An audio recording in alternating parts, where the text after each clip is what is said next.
Welcome to the Sample Podcast, guys, the number one social dynamics podcast in the world. And today with me, I have someone that has had a huge impact on my life. I'm talking about the biggest impact you can have on someone's life. This person that I'm about to interview has had that.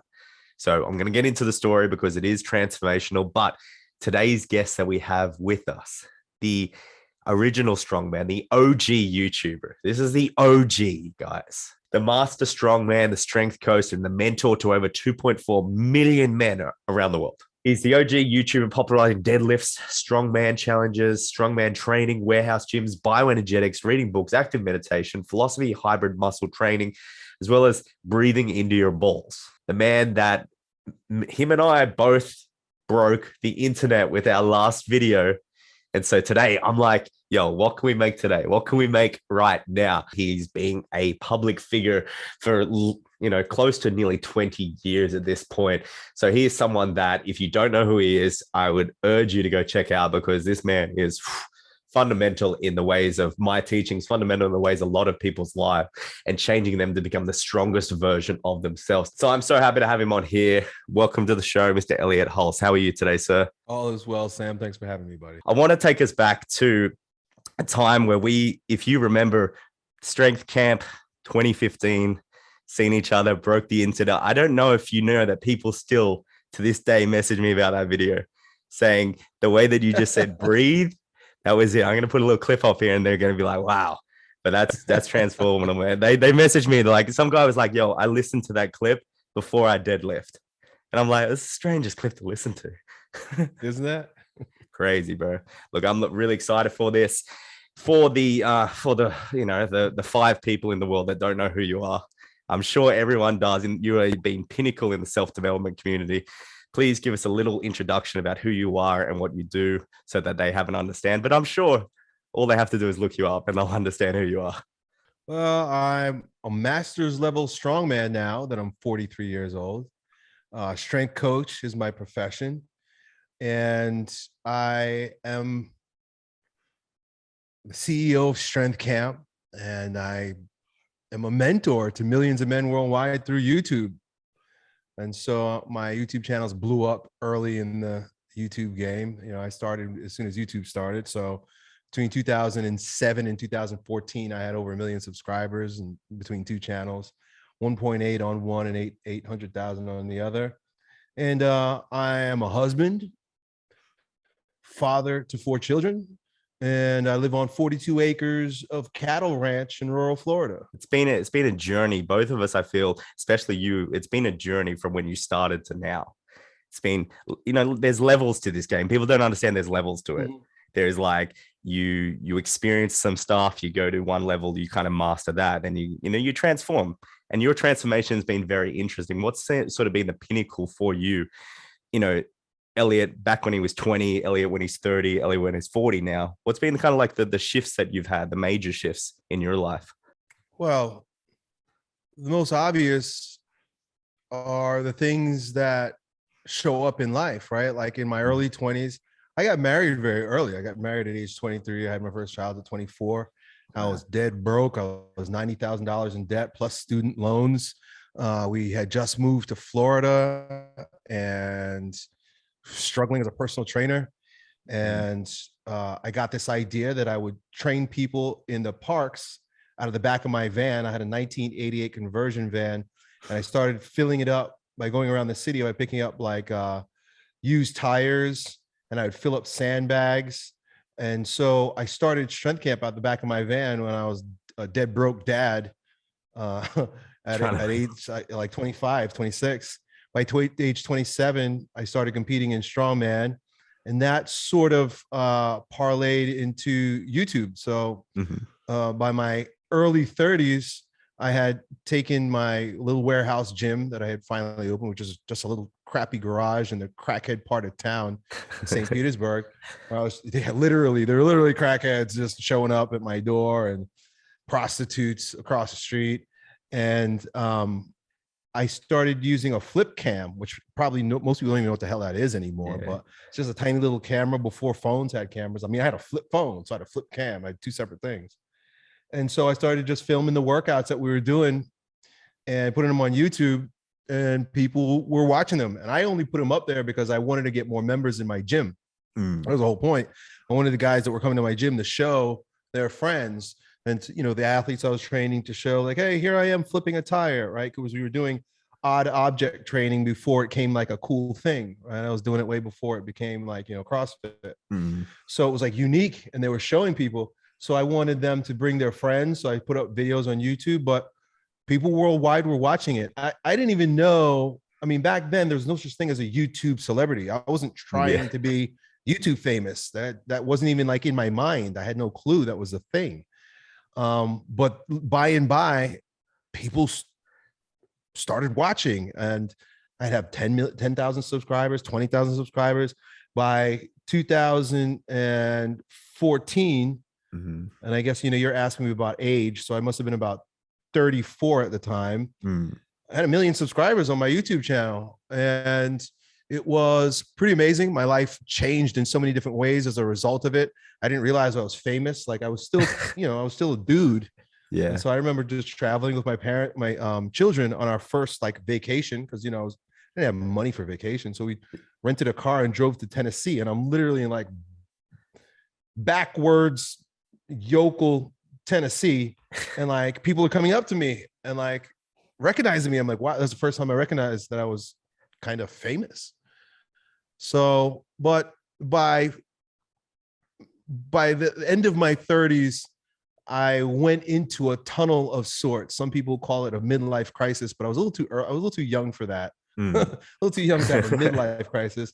But I did have a crisis of sorts where I lost track of who I was because I began to believe the reflection of myself in the mirror. Like people were telling me I was amazing, and I was like a golden boy on YouTube. And so my pride got the best of me.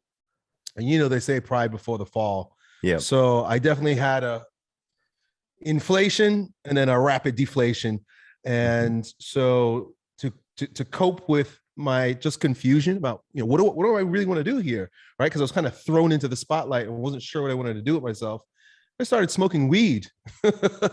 So I don't want to say I wasted, but I spent like 3-4 years just being high all the time. I had all this money and I had all this momentum, and I was just kind of like slacked off. By my 40th birthday, I had a huge epiphany. My father-in-law, my wife's father, my father-in-law, he got really sick. And I had a dream one night. And in the dream, a voice said to me, Elliott, you and Guy, which is my father-in-law, are going to make Colleen very miserable. And at the time, I wasn't being a great husband, but I wasn't being a bad husband. I know I wasn't living up to what I could be. And so literally the next day he died, and that blew my mind. I was like, I got to turn my life around. And so I had that epiphany. And since then, God has just laid it on my heart that I'm a father, right? I mean, that sounds like, okay, big deal. You're a father. Of course you're a father. You have 4 children. But it meant so much more to me. It meant that I was a father figure, like I said before, to millions of men worldwide. And I really had to take responsibility for the fact that millions of men are listening to me and following my lead and will do what I say. I had better been leading them the right way. And so I had to really reevaluate my own values and my own character and really begin to work on virtue rather than, flash. And so here I am, today, and a little bit of an oddball in my perspectives, kind of a boomer, some people would say, but my aim is to make men strong again, but really to do it through traditional masculinity. Definitely. I saw on the website, it was a few kind of things, I think it was traditional masculinity was one of them, being a father figure, as well as your faith. So let's take us through that. Like in terms of young men today, where has it gone wrong? Because I'm able to say that it's gone wrong somewhere along the lines. Shit's changed pretty well, and it's not working. And that's fair enough to say. Look where we're at. Look where we've just come through. So where did all this start? Has this been going on for years? Is this something that's been dripped through? Is this something that's kind of like just recent? Where has it had the biggest impact so far? Well, it's really accelerated over the past 80 to 100 years. But this is not a new pattern. You know, if you study The Fall of Empires, there's a great book by a man named Glubb who talks about how at the fall of every empire, there are certain predictable patterns that you can expect. And this cyclical pattern of rising and falling of a people dates way back to the garden, right? I mean, when you read Genesis and you hear the story of Adam and Eve, it's the same exact story. That's why it's true. Maybe it's true in a literal sense, but it's true in that that's what happens. Yeah. And where, you know, Adam has dominion over all things. He's the guy, he's the man, and everything bends to his will. He names all the animals. And so God says, okay, well, I'm gonna bring you a woman. And so he enjoys himself with his woman, but he leaves the gate open for seduction. In other words, he allows Satan, he allows the snake, he allows temptation to come into his garden and whisper in his girl's ear. And so, you know, she, of course, as a woman, she's more susceptible. Women are more vulnerable. That's why they need protection. So they need these strong fathers. That's why they need strong men. But Adam, like men today, rather than standing up and doing what's right, takes the bait from his wife. Right. His wife is falling, right? His wife is going down the wrong path, right? She's being seduced by evil.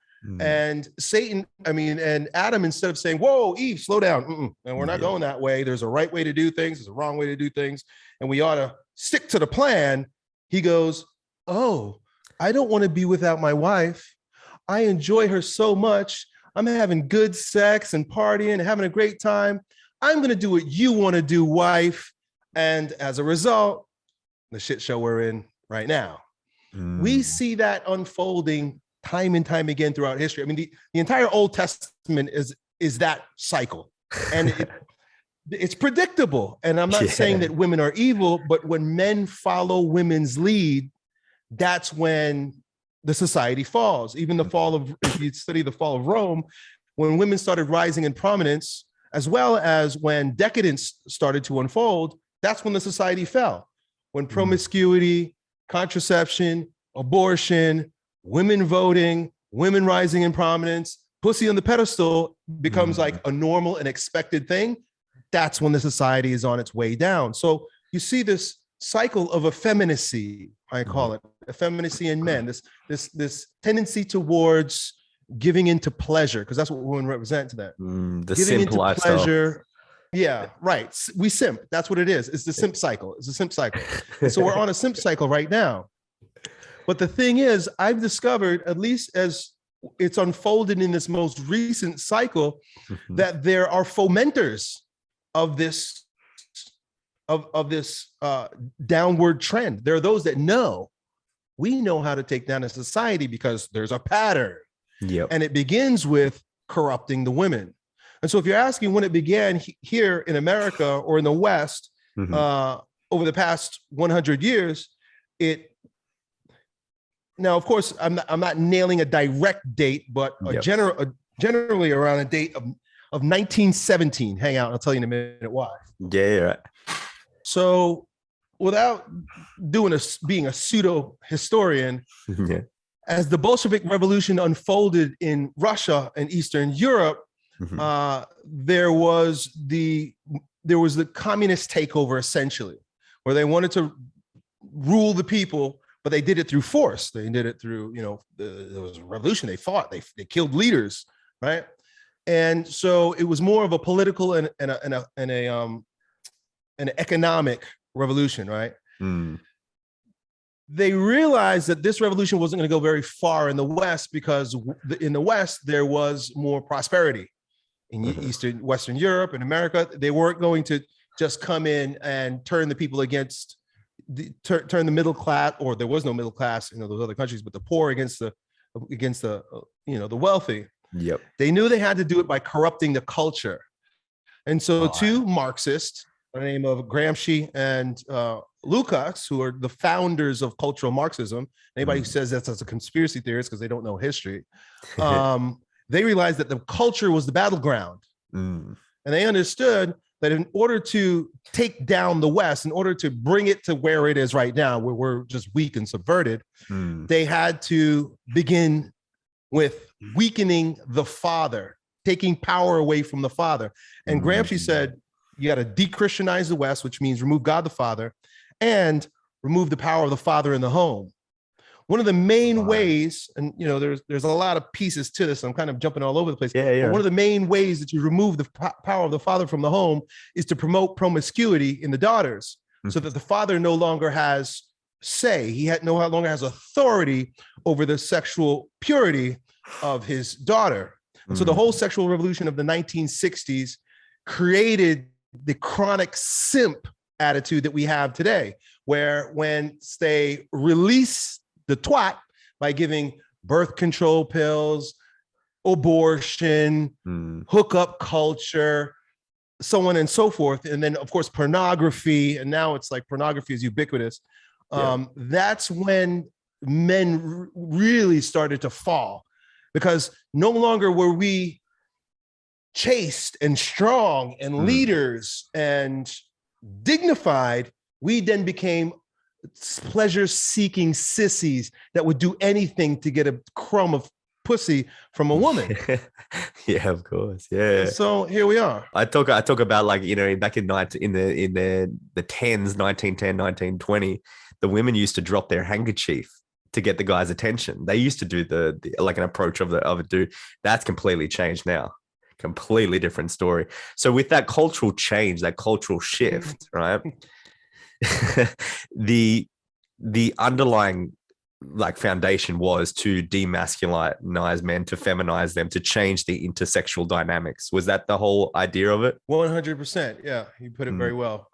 Right. Okay. I mean, a part of it, there's so many elements to it, but a part of it was integrating the schools, bringing boys together in schools. Prior to the World Wars, boys and girls were separate in schools for good reason. Boys and girls are different. But today, I mean, if you want to know where that's led us, transgenderism, right? So, boys and girls can be in the same school. And then, boys and girls are basically the same. Yep. Boys are actually girls and girls are actually boys. You see that slippery slope that we went down? People say, what's the big deal? They hear me say crazy things or seemingly crazy things like women really shouldn't vote and boys and girls really shouldn't be in school with each other. But it's a slippery slope. Yep. Okay, women can vote, but what do you have now? You have 60% divorce rate in most states, 90% of which is initiated by women. Why? Because when you give women the opportunity to vote, it's not that they're bad or they're stupid. What you do is you split up the home. You split up the values within the home. If there's a family that has a unified set of values, that's a family that stays together. Yep. But if they can pin the women against the men by offering different carrots to the women, then women, you could vote, you basically cancel the man's vote and you destroy the family. Right. It's turning everyone against everyone at the same time. Race, gender. The family needs to be a unit. There should be one vote for the family. Yeah. But there's not. How many? I don't understand these people where in the home, the wife and the husband have totally different political values. Yeah, true. That's not a family. No. Yeah, that's so fucking key. Holy shit. It is that slippery slope that you're talking about. Right. The vision. And it's not to say, again, that women shouldn't have a say, but they should discuss it in the home and then come out with one, okay, well, we're together on this, right? Wife, what do you think? Oh, well, I know, and then have a discussion. But the family needs to be together in the decision. That's not the case anymore. No leader in the household, no leader in the community, no leader that's leading the country. And so this is where the weakness comes in. Is this where you see the weakness coming in and then the destruction of everything? Right. Yeah. And of course, through the media, most men today unknowingly are anti-masculine and pro-feminine. They don't even like their own masculine essence because for a variety of different reasons, but the media always portrays strong alpha male leaders as tyrants. Yep. If a man has a strong voice, he has a strong opinion, he has a strong presence, he's a bad guy. He's toxic masculine. So any man that would, in his own, through just by his own essence, be strong, be opinionated, be defiant, which is a uniquely masculine position. Men are the ones that create boundaries. That's what we're built for. We're built for protecting boundaries.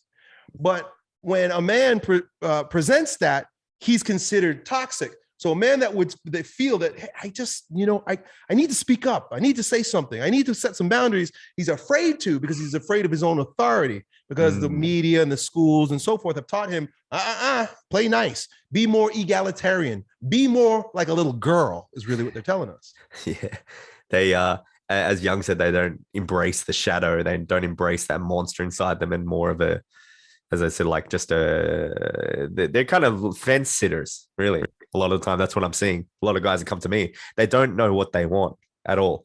They have no idea. They have no direction, no intent with anything they do. Why is that? What has happened to stop men from having any intent with anything they do? Well, remember I said earlier before that in order to take down a society, you have to remove the father. And I put that in quotes because the father means pattern. Okay. Where we get the word paternity, pattern, father. When you remove the pattern from a society, there's no meaning. Right. If you have the material, let me put it this way. If somebody dumps some building materials at your house, right? Just dumps it in your driveway. Here's a bunch of building materials and tells you make that into a house. You're like, well, I don't have a blueprint. I don't have the pattern that needs to go into. So none of these pieces have any meaning. Hey, I don't know what this is. They have no meaning unless there's a pattern. The pattern gives material meaning. And so when you remove God the Father from a society, the people have no meaning. Well, there's nothing to strive for. There's no reason to be virtuous. There's no afterlife, so nothing means anything. I could do what I want. I could think what I want. I could be whoever I want. That sounds like freedom, but it's slavery to chaos. You got a bunch of materials and you don't know what to do with it. Hey, I made this thing over here and it looks retarded. You think about like the Lego movies. The Lego movie is part of Hollywood, right? Lego movie, it shows this. My kids watch movies and I pick out all the indoctrination in it. They hate when I watch movies with me. I'm watching the Lego movie and I'm like, the height of the Lego movie was, we no longer want to have rules about what to build with Legos. But at the end of the movie, all the things they build are crap. You need structure. You need the plan. But the whole movie is about, you don't need any plan. You don't need any pattern. You don't need a structure. You just need love. And so you get a bunch of chaotic garbage. Wow. God the Father, through religion, has in all times, in all places, set structure for a man in his life to have meaning, to have purpose, to have mission. We don't have that. We don't have that at all, particularly in the West. Yep. Particularly in the West.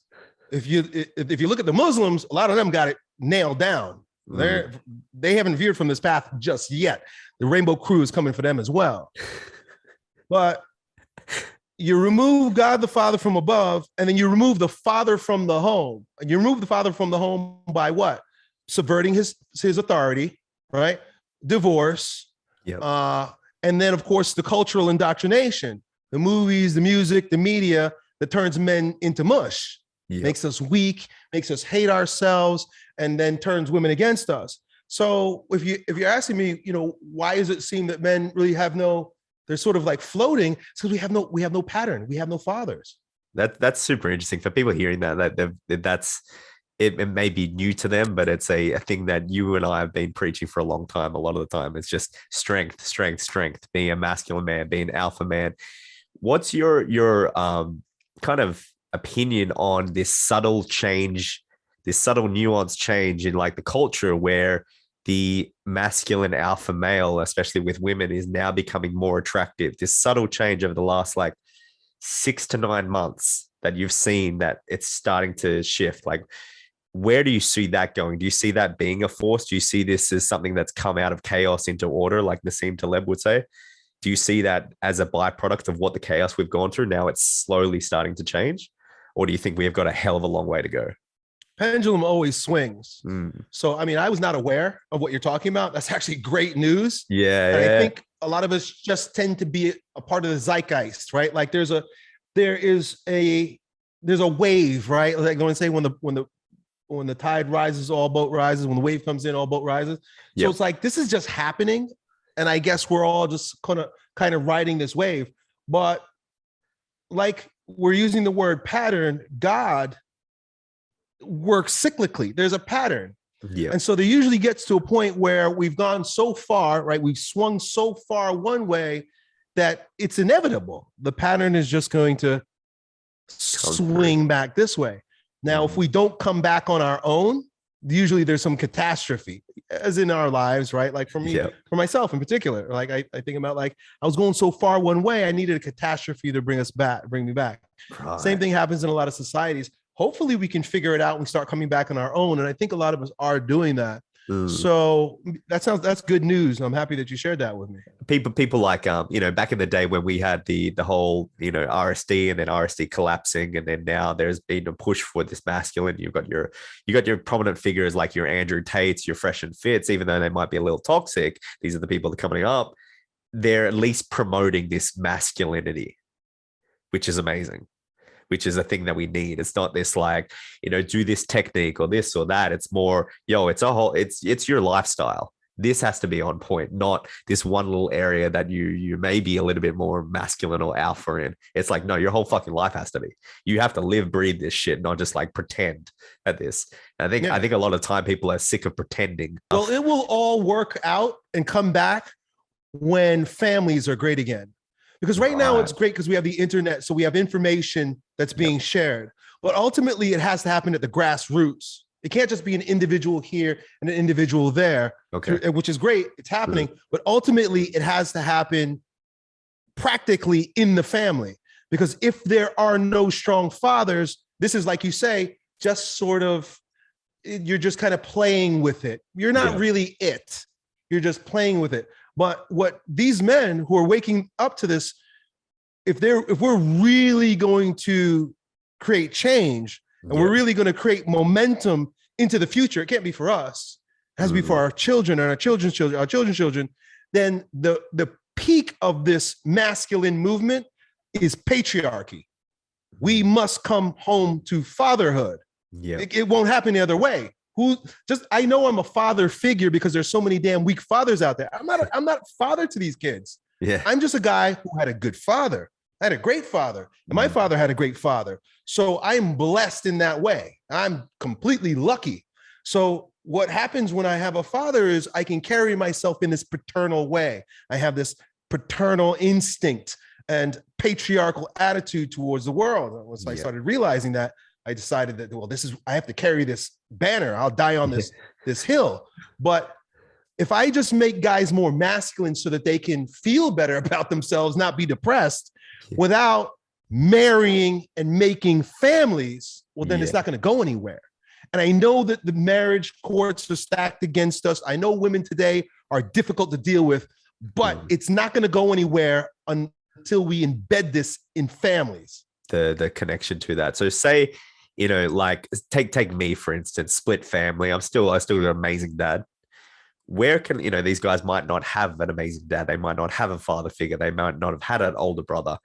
Where can they start right now? Say they didn't have anyone. They want to get on this path and they want to actually make some change in terms of like intrinsically that holds them for generations to come. Where do they start? Where's a good starting point? Well, where the world is right now. You're starting at a great place. Watch Andrew Tate, right?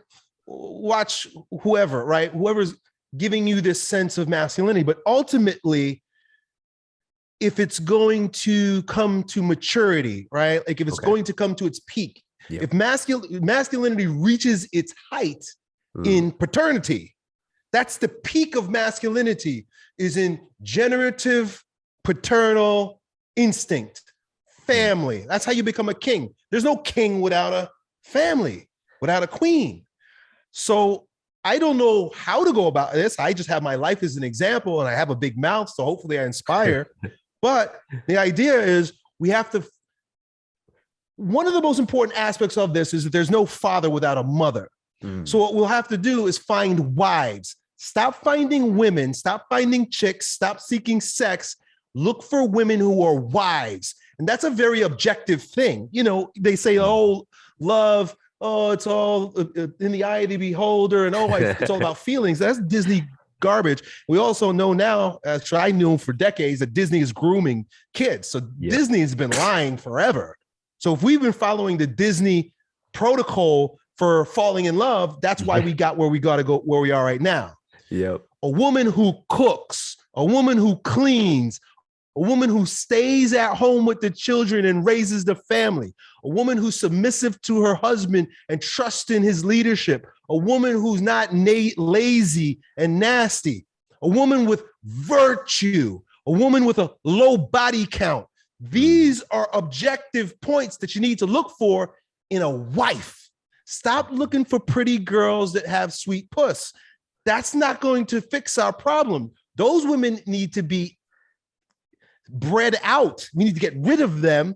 We need to find women that will bear good babies for me to raise to be alpha males. The half of the world, which is the super strong masculine women with the simp boys, what happens when they start to breed and they create the same sort of people that they are? How does that work into men? They're on their way out. They're not breeding. It's not happening.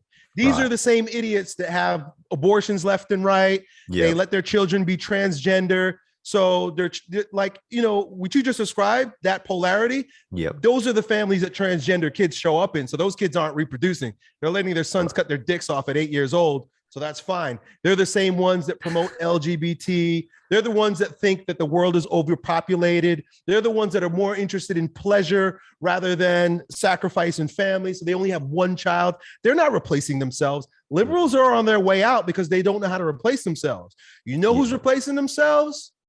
Catholics, Muslims. They're having babies, like 8, 9 kids. Those are the people who need to have more babies. Traditional people are the ones that are having babies. Conservatives have more babies. I mean, that's just statistical fact. So they're on their way out. They're the same ones taking the vaccine. They're the ones that, you know, because now they're going to be sterile. They're sterilizing themselves. They're vegans or eating a bunch of soy meat. They're on their way out. their whole ideology is causing them to be extinct. So I ain't worried about them. That's almost like when you have a germ that kind of becomes too powerful or you know, too kind of thing, it kills itself, kills the host, right? So they're killing themselves in the process. That's fucking funny. Oh man, that's it's so deep rooted. It's food, it's fucking media, it's literally everything you consume. They've tried to go after, like the consumption. And this is where I think where I've taken from you very much so, which is this idea of long-term validation, long-term pleasure, things that you actually have to work for rather than short, quick forms of validation. Aside from me chasing after girls, that's just me. You know what I mean? That's something that I've been working on. But even that, I've taken vows of celibacy based on your teachings, and it's worked out pretty well. It's worked out that I've been able to attract the more high quality girl in my life based on your teaching. It's pretty crazy that a lot of times it seems so out there, but until you do it, then you get the result and you're like, oh, okay. You know, it wasn't that out there. It was just that it seems out there for the whole rest of the population, you know, like it's been condemned. One of the great things I wanted it's ideologically, it's weird ideologically, but also we got to remember that sex is like a drug. So it's not easy to tell a drug addict or an alcoholic. You ever talk to an alcoholic and tell him he's an alcoholic? Like, hey, you should cut back on drinking. I don't have no problem. What are you talking about? I'm not an alcoholic. He can't see it. So when I say these things to a lot of guys, they're like, no, are you kidding me? Because you're trying to take away their drug. So well, they're an actual drug addict. Like I had definitely seen the rise of sex addicts for sure. I know, man. I've you know, even where I live, there's a few of them. I'm like, man, like, you know, when all their conversation is talking about that, when all their thoughts are taken, like it hijacks them almost. This quick form serotonin, dopamine, oxytocin release. It's crazy. It gets them doing crazy shit, dumb shit. The other day, I was on Twitter, and it was funny because the caption on the photo was, "If you know, you know," and it was a stool with a foam roller and the Vans. and it went super viral. And everyone was either tagging you or saying something about you. This shit went viral, and I was like, oh, I had to tell you because you've had such an impact in especially, you know, let's take bioenergetics for instance. That has been fundamental and it was just crazy. Like I'm talking like it was like 60,000 like likes or something. Like everyone knew what it was, what we were talking about. Didn't even have to say it. So talk us about, because I want to put, yeah, I know it's fucking funny, bro. I'm gonna put some fucking clips of bioenergetics here, but tell us how you got into it, how you've been pretty much the forerunner. I've gone on YouTube. You've got the SEO on point. You are the man when it comes to bioenergetics. Everyone's on the whiteboard giving their shit, and you're fucking doing it. So give us like how you got into that more of, and if anyone doesn't know, I will explain to it a bit later. But yeah, bioenergetics in general. So when I was in my early 20s, I was still living in New York, and I was going through a rough time. My first daughter was born. I was living in my father-in-law's basement, and I got introduced to this guy named Osho. I was reading his books about meditation. I was like, oh wow, meditation might be helpful for me. Okay. And he had a unique spin on meditation. He called it active meditation. I was like, wow, active, because I'm an active guy. I'm into fitness. And so these active meditations were about using your body to get into a state of flow, right? So, you know, a lot of breathing, a lot of movement, just doing things with your body, dancing around, just getting out of your own way by being physically free. That's what it was all about. And so these active meditations led me, or the books about active meditation led me to taking a workshop in New York City. It was a 21-day workshop where you did something called dynamic meditation, where you're breathing, you're jumping, and then you're doing like lay down on the floor. And I was like, wow, that looks awesome. Yeah. So I went and took this workshop, and I liked it so much that I hired the lady that taught the class for a session called Bioenergetics. She said, I have a bioenergetics session. It's sort of like active meditation, but it's one-on-one. I was like, oh, wow, that seems pretty cool. So I did it, and I go into the first session, and she has me doing some really wacky breathing. Like she has me bending my body back, have my mouth wide open and my eyes pushing out. She said, bug out your eyes, try to touch the wall of your eyes. So here I'm like this. And she has me breathing like that for like 10 minutes. And I'm like shaking, and I'm like, wow, this is intense. This is tough. When I'm right about to break down, like I can't do it anymore, she goes, okay, good, relax. Now walk with me over to this mattress. She had a mattress on the floor. And she said, lay down, face down on the mattress, hold the edge of the mattress and start sucking your hips into the mattress. She says, hump the mattress. So she says, keep your mouth open and keep humping the mattress. I don't know what the fuck's going on, to be completely honest. I didn't know what I signed up for. So I'm here going, and then after about 5 minutes of that, it's like a dam broke. Boom. And I started laughing. And I'm laughing so hard that tears are coming, and nothing funny happened. I mean, what I was doing was pretty wacky and funny, but I was so engaged in what I was doing. I wasn't thinking about how funny it was, but I started laughing. And it was like laughing like when your belly hurts and the tears are coming and I can't stop. And I'm apologizing that, like, you know, I hadn't laughed like that since I was maybe 7 years old. I mean, who laughs like that anymore? It was just like taking over my whole being, just laughing. And I'm trying to apologize and catch my breath. I'm trying to say like, sorry, I can't control it. And she explains to me very calmly. She says, that's okay. Let it come up, let it come out, and let it be. So I'm like, okay, fine. I'm just going to laugh. It's like, I can't laugh anymore. And then I'm like, what happened? And she says, well, you had some blocked emotions in your body and mainly in your hips. And she knew this by assessing me, just by looking at me. She says, your hips were kind of blocked up with joy. She says, your pelvic area is the joy center in your body, like joystick. I don't know. I have no idea what she's talking about. So I got a joystick down there. So that's your joy center.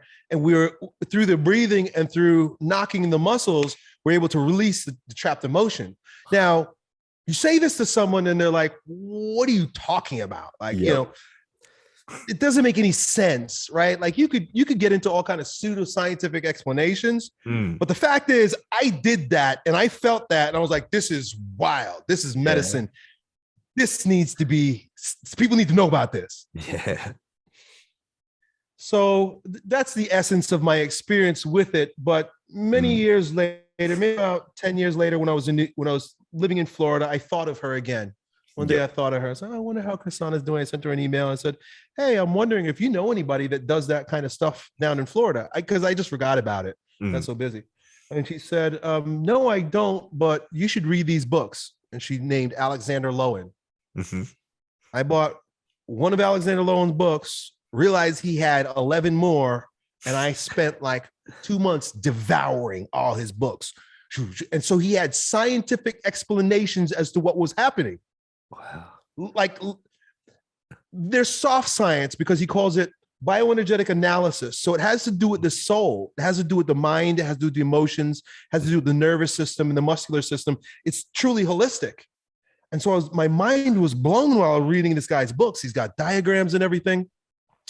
And he's a really good writer. He's a super smart guy. He was an MD. He was a PhD. He was an MD in 2 different sciences, and he was a prolific writer and speaker. And so he was a genius of a man. And so I just fell in love with all of his work. One day I'm wondering, okay, this is great. I'm reading all this, but I want to do this. And in fact, I have the book right here. I go to the back of the book to see where it was published. And I saw that it was published in Alachua, Florida. I looked that up. I was like, oh, that's 2 hours away from me. So I contacted the publisher. I said to the publisher, I said, hey, do you know where I could learn more about where this is actually practiced? Yeah. And he says to me, oh, nice to meet you. I am the publisher of Alexander Lowen's books, but I was also his top student for 20 years. And I have a practice here in Alachua, Florida. His name was Dr. Glazier. Wow. So I started visiting Dr. Glazier, and he had me doing the mattress humping and he had me doing all kinds of weird. Now that was just one part of it. Yeah. He had me do the first time he had me. Now, I didn't know what to expect again. It had been 10 years. Yeah. He had me doing some similar breathing, but then he had me do this weird exercise where I started crying. And so I had another, Wilhelm Reich, who's Alexander Lowen's teacher. So like, that's the lineage. Okay. Freud, Reich, Lowen.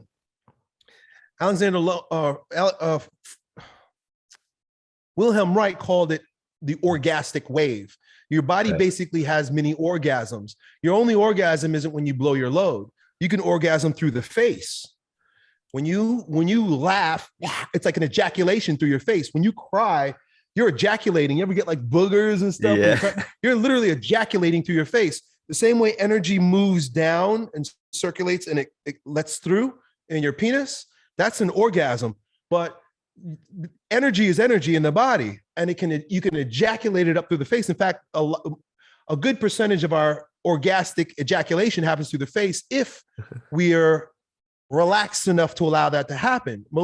And that takes some practice. And it takes some breaking through.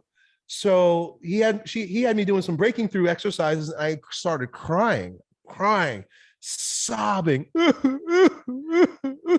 Nothing sad happened. It just came out. Nobody died. He was just having me breathe and move. And as a result, trapped sadness in my heart, he told me.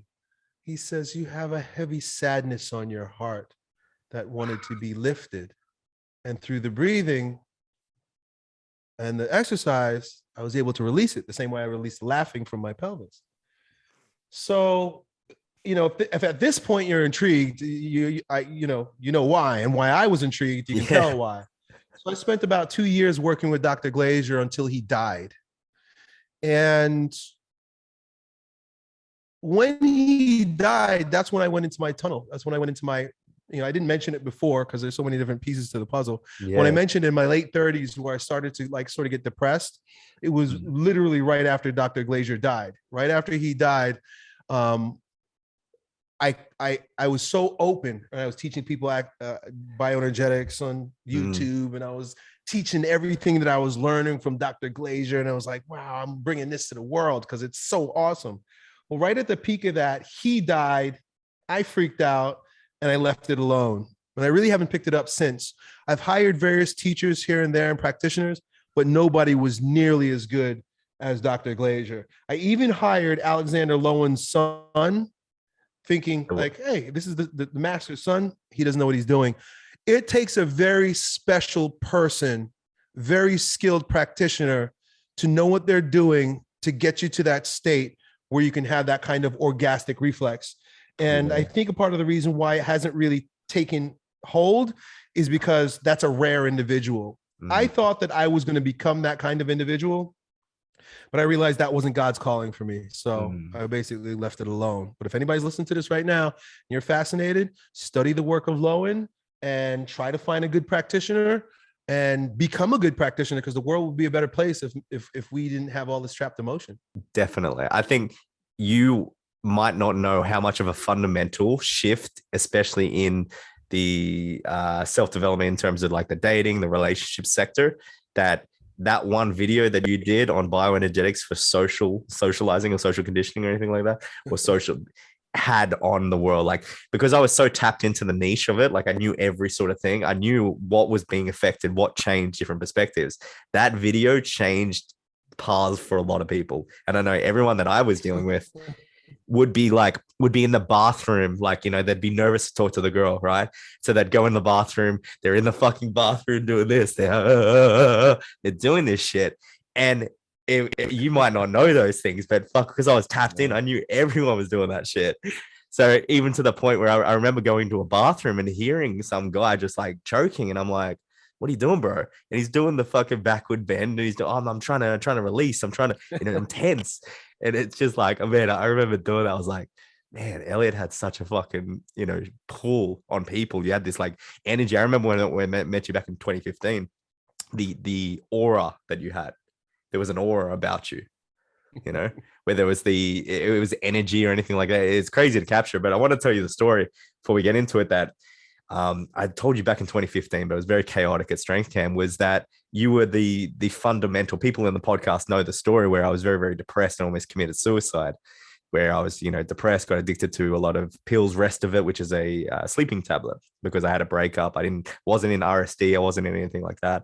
And from there, I one day I went around to like 5 different chemists to get the pills, because you can't always get them from one chemist. And I was like, this is it.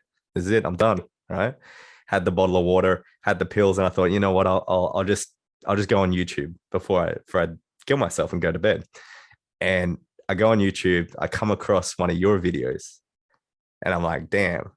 And then I go to another video, and then I go to 2 Paths to Mastery, which is one of your videos with Owen. And from like that chain of sequence, I was able to put the pills in the bin, and literally that 20-minute period of watching your videos, as well as that 2 Paths to Mastery, saved my life to where I'm teaching it now. It's crazy. That's amazing. Yeah, bro. Yeah, like, I think it was one of the relationship videos, like the breakup videos, it was the 9-minute ones. And man, that was fucking like literally just saved my life, completely saved it. Like, so I credit you to being here all of the time. That's why this one is like so special to me. I'm like, oh man, I'm fucking soaking every minute of it. It's crazy. So when did you know you had that pull on people? When did you know that it was like, oh wow, this is special? This is what people are craving. Well, right about the time that I started cracking up, because I realized how much of an impact I was having, and I wasn't emotionally ready to receive that. Right. Like I wasn't trained as a therapist. I'm not a priest. I don't know. I'm just a dude. Honestly, I'm just a dude. I have a lot of cool ideas because I read a lot of stuff, and I have a big mouth. So when I started to get wind of stories like yours, I didn't know how to handle it maturely. And so I started to get proud. Yep. And so with that also came this deep sense of responsibility. Like now I have to do it all. And I'm like, right, I can't mess this up. So at first I was like proud, and I was like, yeah, look at me, I'm awesome. Then it was like, well, what if I'm leading them down the wrong route? Oh, you're Like, like scared. so I started to have this dread, Yeah. right? So I really got caught up in my head about it. And Mhm. then so I had to go through my own growth as a Mm. result so that I could emerge in a more mature way and handling it, right? Like I hear you saying this to me now, and I realize that it's only by the grace of God that I am who I am. Only by Mm. the grace of God. I didn't make YouTube. I didn't Yeah. make that up. I didn't do anything. It just Mm. was there, and I got a big mouth and I'm making stuff. So I can't take credit. Like Yeah. I can hear you and I say, wow, that's amazing. That's a cool thing. But it's purely by the grace of God that any of this stuff happens. So Yeah. that perspective is so much more healthy Mm. so that I can now handle it. And I know I'm steering guys the right way Mm. because it's less about how many more people can I influence and look good because of, Yep. and just allowing God's voice to move through me. I'm a vessel. And it's like whatever's coming through me, whatever God wants to deliver to the world through me, I just get out the way and just let him do it. I don't judge at all. Very, very similar to I just watched the Genius documentary on Kanye West and his transformation into the Sunday service, the mass of he was just the vessel for this. It wasn't him. And so I see a lot of similarities between you two, definitely, in terms of not allowing anyone to box you in ever. You know, I see that. That's kind of like I've had a look at people that I've been looking up to or mentors. I've understood that it's that idea of never being boxed in to anything. Never being this like Yeah. ego that's attached to one thing, because it's like, all right, well, if that's that, I want to try this and this and this. You tell me I can't do that. Okay, I'm going to go do it. Yeah.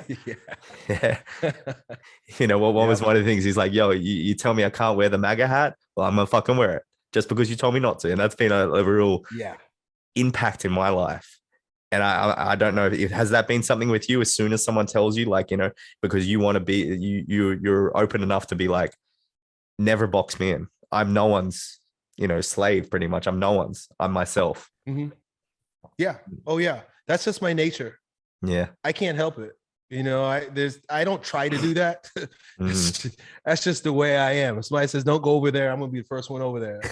If everybody's going this way, I'm going to go that way. Yeah. It's just, I have to do that. I don't know why.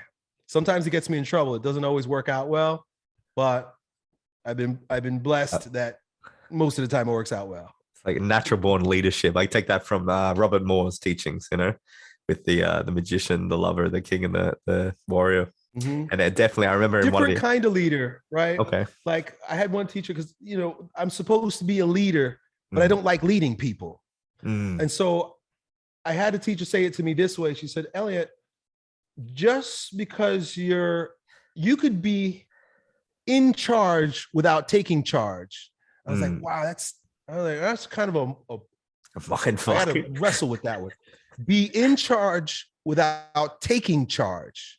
And so that basically means in charge. So if I thought of it this way, like if we're charging, that means I'm just the guy in front. Doesn't mean I'm taking charge saying, okay, guys, come do this. Okay, guys, this is what you, and micromanaging. I can't do that. I hate doing that. I don't want to be responsible for anybody. I really don't. But I want to just run full speed where I feel like going. So I'm in charge. I'm totally in charge. I'm charging, but I don't take charge. I do have to take responsibility because I realize, oh shit, they're following me. But I'm not interested in like the traditional leadership of like making people do things or micromanaging or managing in any way, shape, or form. In fact, I just rather be by myself. I'm sort of a weirdo. I just want to be weird by myself. And if people think what I'm doing is cool and they want to follow along, hey, let's go. Let's do it. But like don't get attached because I might change my mind. That's a good call. Hey, Elliott, what happened? I thought we were going over here. Yeah, I changed my mind. Well, it's not my fault that you followed me. Yeah, exactly. Yeah, well, that's the thing. You need to be on your own path, your own journey a lot of the time, because you can't follow everyone. Because then you're just you're teaching yourself to you're falling into that frame of being that simp, following other people's ideas. You can do that for a point. Don't get me wrong, to learn. Yeah, we're always following, but who and why are we following, right? Like most people are followers in terms of what the world finds pleasing. What's the new pop culture? What's the current thing, right? The current thing. I heard the current, that's like the new, like people are talking about the current thing, right? Like there was a big joke. JP Sears did a video on the current thing. Yeah. So that actually comes from G.K. Chesterton, where he does this whole talk about the current thing. And he says the only thing that goes with the current are dead things. Like if you look in a river and the river has a current, he says the only things that are going with the current are dead things, a dead branch, a dead tree, dead whatever, dead leaves, dead stuff goes with the current. So anybody that's going with the current is because their soul is dead. You're dead. You're just going with the current. He says, if you're alive, you fight the current. You go against the current. You try to get out of the current. You're doing something other than going with the current. Yeah. So I think that's a great way to describe most people. We're always gonna be following something, but are you just going with the current? And that's what most people are doing, rather than choosing something. Say we use that same analogy of the river. You got to get out of that river somehow. So you're going to look for a branch that's attached to a live tree. So the current's taking me. I got to follow something. I got to reach for something. I still reach for things. There are people that I watch on YouTube. I'm a fan of some people, but it's because I noticed that person as a live branch. And I'm like, the current is taking me this way. I need to latch on so that I'm not being carried away. So most people, we're all following, but most people are just going with the current rather than being deliberate about what they're grabbing onto to follow. We take it back to socializing. It's like they're looking to do that to get the like from people, just to get that validation, just to get, please like me. That scarcity mindset that follows, like, oh, I must go with the current so people like me. This is what all the cool kids are doing. But it's like, nah, that's not the way to do it. Yeah, that's so interesting how it all bleeds from the mindset to the way that you act, the way that you are, the way that you be. It's like it goes like a cascading thing. What impacts here. Do you believe that? Or is that kind of just something that I've taken from my experiences? Explain. So like a lot of the time it's like your thoughts or like your experiences that you've dealt with is what creates the belief, and the belief is what creates the physical elements to you. So like, take for instance, they had a bad childhood or something, their mother didn't love them, then they're seeking for this love, and then their whole actions in their life are to do with getting this love from people, placating to them so that they can like them. So it conjures up here and comes through their body language, through that mindset or that belief. 100%. Yeah, I see it in social skills, especially. I see it as such a thing because people always want that validation. People want people to like them. When really, in theory, it's like if the law of duality. If you get people to, if you don't care about people liking you, people will like you. It's fucking crazy like that. It's like the whole paradox of life, isn't it? Elliott, last question for you. Thank you for your time today. Appreciate it. If you could change one thing about the world, what would that one thing be? Well, it would have a lot to do with what we're talking about in terms of this degenerate cycle that we continue to spin down generation after generation, right? Epoch after epoch. And I don't know if I would change that because, of course, everything takes its course. But I would like to see traditional masculinity and the return of the family in my own life, right? Like it's inevitable that it will come back. It's because everything's cyclical. As you said, the pendulum. But and things happen so quickly now. Like you couldn't, from the time I'm 43 years old, some of the things that we're experiencing, I couldn't even have imagined. Like I could never have imagined that I would have to have conversations with my children about crazy things like boys have penises and girls have vaginas. Like there's no debate there. I couldn't fathom that would be a conversation. So now like nothing's off the table. I tell my kids crazy things like robots aren't people. Like I just want you to be clear because they may be asking for rights at some point in your life. So things are happening so quickly that I could, right? So I could only imagine that the pendulum is going to swing back fairly quickly too. And so I wouldn't, in other words, I wouldn't change the pattern. I would just like to be alive to see it change. That's all. I can't wait for it because it's going to, every year is going to be something that we're going to see and going to be the great unveiling of it all, the great reset, the great kind of change of where I'm excited for where humanity is going, even though some might not be. I'm still excited to see it because I see even Yeah, after the last 2 years, it's been people have like opened up, people have changed. And because I'm a study of yeah, like social dynamics, I love seeing it. So even though it's a catastrophe and what the fuck happened and all that shit, but it's interesting to see how people have reacted to it, the disgusting version of it, as well as the coming together in the community also. yeah. I Yeah. agree. And Mr. Hulse, where can they find your work? Where can they find? I know YouTube is a big thing on yours, so definitely Elliott Hulse on YouTube. Mhm. But where can they also find? They want to work with you. Where can they learn more from you if they want to work with you? Oh, just go to elliottthulse.com, ELLIOTTHULSC.com, or makemenstrongagain.com. You'll find me on YouTube, Instagram. I make TikToks now.